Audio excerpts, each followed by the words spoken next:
In 2001, a real-world exercise tested the emergency response to a bioterror attack on the continental United States.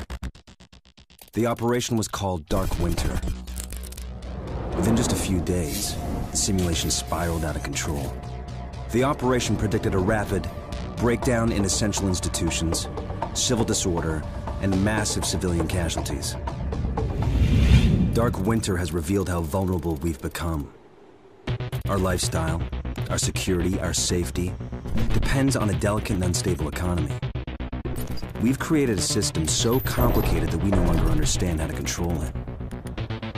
Oil, power, shipping, transport. We live in a complex world. And the more complex it gets, the more fragile it becomes.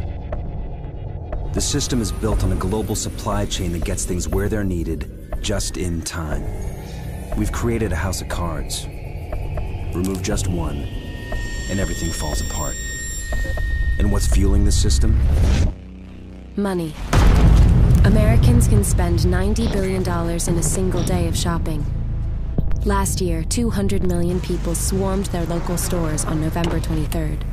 We call that day Black Friday. Did you know that a flu virus can survive on the surface of a banknote for up to 17 days? One day there will be a pandemic. It could begin during the crush of Black Friday sales. A pathogen will jump from tainted banknotes to human skin, onto food, toys, children, and loved ones. By the time patient zero feels the first sore throat, millions of people will already be infected. From this point, the breakdown will happen fast. Day 1, hospitals will reach capacity. Panic will strike.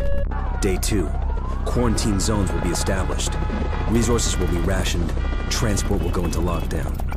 Day 3, international trade will stop. The oil will dry up. The stock market will collapse. Day 4, the power will fail. The shelves will be empty. The taps will run dry. And once hunger and despair take hold, people will do anything for survival. By day 5, everyone will be a potential threat. In 2007, a new presidential directive was signed quietly into law. This maps out the government's response to a crisis, a plan to cope with a real dark winter. It is known as Directive 51. There are rumors of shadow agencies, sleeper cells, covert agents, but nothing can be confirmed.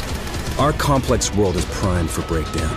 And once the chaos strikes, there won't be resources to save us all. The only question left is, what will it take to save what remains?